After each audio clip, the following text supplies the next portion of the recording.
Mon cher Christian, laisse-moi te présenter l'avenir sous toutes ses formes, parce que tu sais que depuis plusieurs années, on dit que la robotique prend de plus en plus de place, Oui. naturellement. Il y a des gens qui ont peur de ça, Oui. avec raison. Et il est arrivé dernièrement un petit problème lors d'une entrevue que, je pense que c'est MSNBC, ou CNBC, excuse-moi, qui a fait une entrevue avec un homme de la compagnie Hanson Laboratories, Hanson Robotics, en fait. Ouais. Et il est arrivé quelque chose de malheureux à la fin de cette entrevue-là. Ça ne te dérange pas, juste avant, je vais te montrer où on en est maintenant avec ces fameux robots. Je te présente les robots de chez Boston Dynamics, présentement, qui est une compagnie qui appartient à Google, en passant. Donc, ils ont les moyens de réussir à créer ce genre de robot-là, qui de plus en plus devient humanoïde. Ouais. Celui-là, il se pousse, est-ce que je peux voir?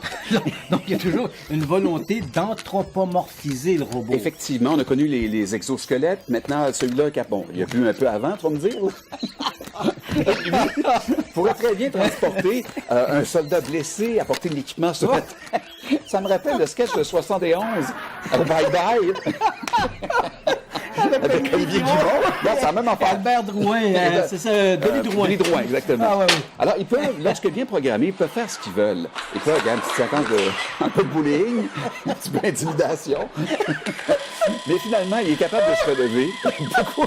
Beaucoup moins vite qu'un être humain, mais il est capable de se relever. Tu vas le voir dans quelques instants, là. On dirait toujours qu'il y a une petite envie, hein? Tu as remarqué, là? Oh, j'ai la salle de bain. Et voici Sophia.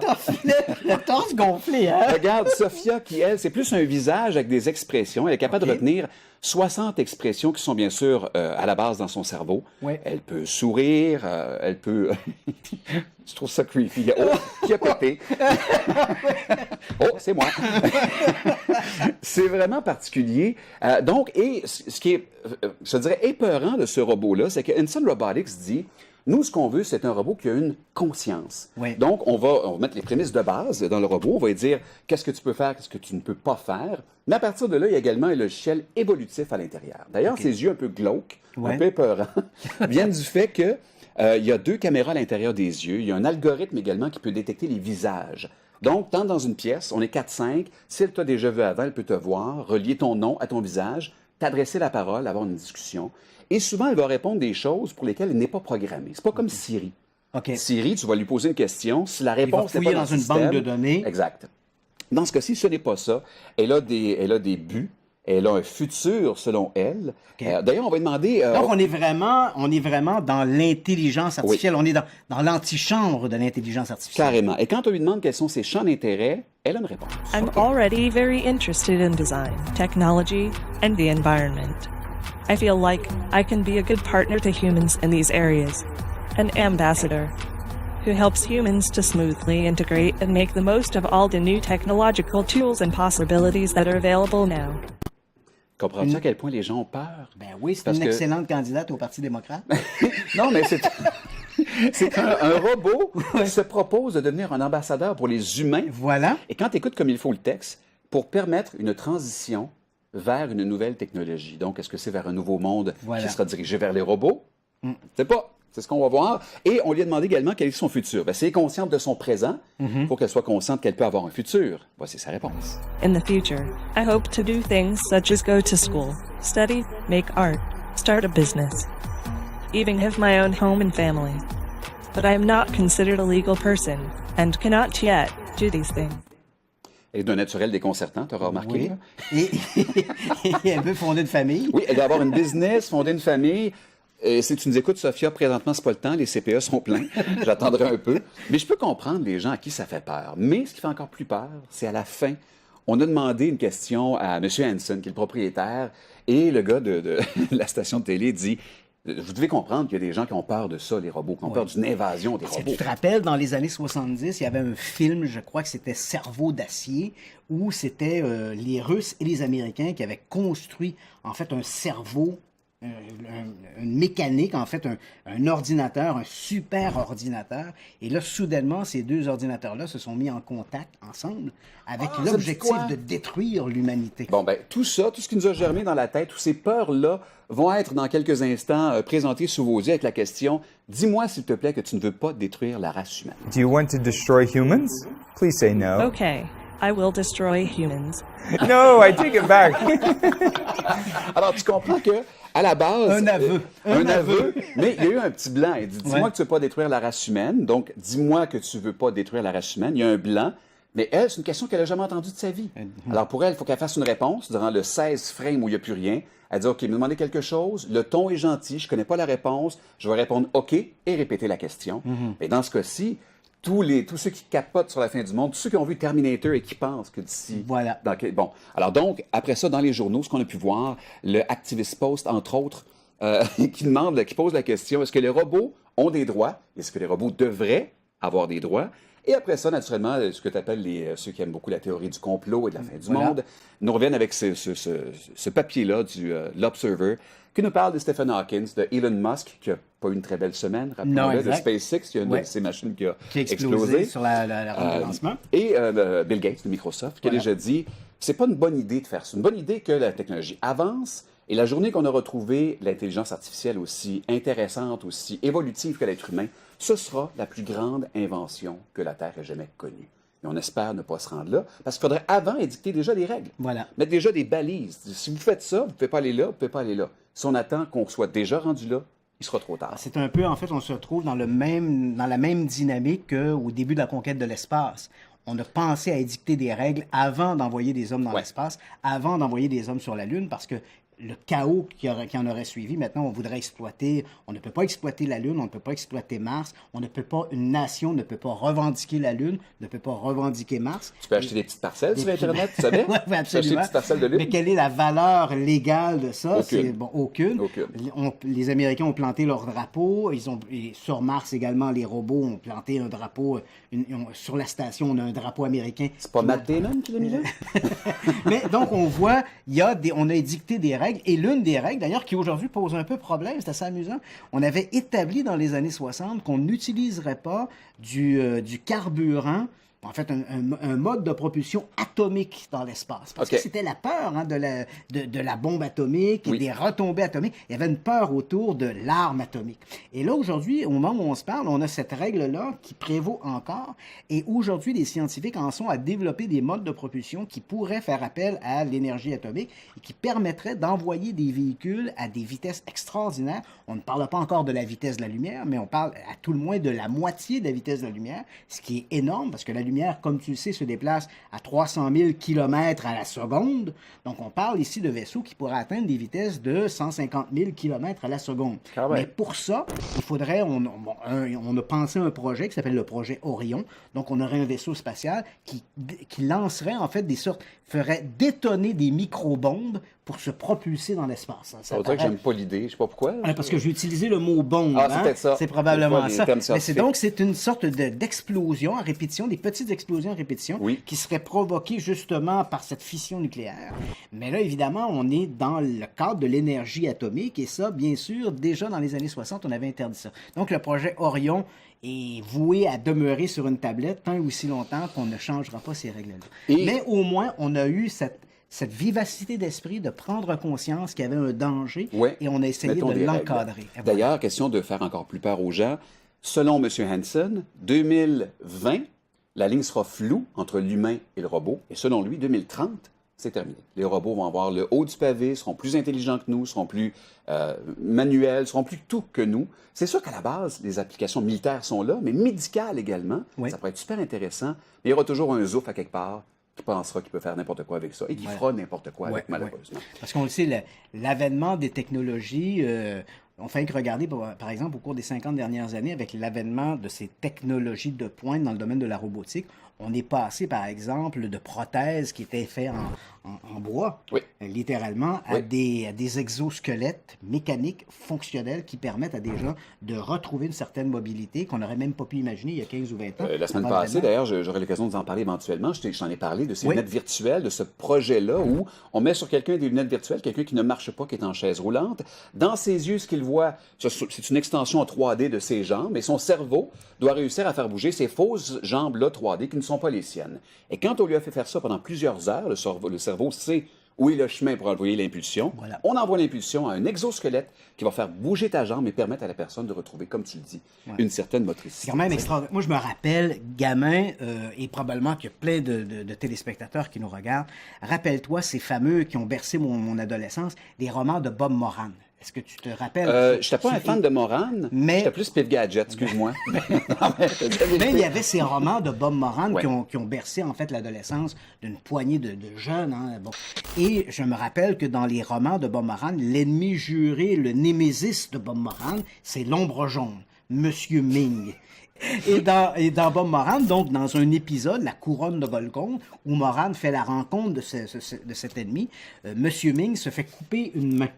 OK. Et dans les épisodes suivants, les romans suivants où le Monsieur Ming réapparaît, il a une main. Écoute, c'était magique quand on lisait ça. Il avait une main en acier, mais qui était contrôlée par l'influx nerveux. Alors, il faut se rappeler que dans les années 60, les On mains est là, n'étaient que mécaniques. C'est vrai. Donc, l'idée d'une main contrôlée par l'influx nerveux était sortie tout droit de la science-fiction. L'une des Et rares fois aujourd'hui, où la science-fiction était direct dessus. Ouais, On- onde. Donc, on parle ici de vaisseaux qui pourraient atteindre des vitesses de 150 000 km à la seconde. Quand même. Mais pour ça, il faudrait... On a pensé à un projet qui s'appelle le projet Orion. Donc, on aurait un vaisseau spatial qui lancerait, en fait, des sortes... ferait détonner des micro-bombes pour se propulser dans l'espace. Ça veut dire que j'aime pas l'idée, je sais pas pourquoi. Parce que j'ai utilisé le mot bombe. Ah, c'est peut-être ça. C'est Des probablement fois, les ça. termes Mais c'est scientifiques. donc, c'est une sorte d'explosion à répétition, des petites explosions à répétition Oui. qui seraient provoquées justement par cette fission nucléaire. Mais là, évidemment, on est dans le cadre de l'énergie atomique et ça, bien sûr, déjà dans les années 60, on avait interdit ça. Donc, le projet Orion est voué à demeurer sur une tablette tant et aussi longtemps qu'on ne changera pas ces règles-là. Et- Mais au moins, on a eu cette vivacité d'esprit de prendre conscience qu'il y avait un danger Ouais. et on a essayé Mettons de des l'encadrer. règles. Et voilà. D'ailleurs, question de faire encore plus peur aux gens.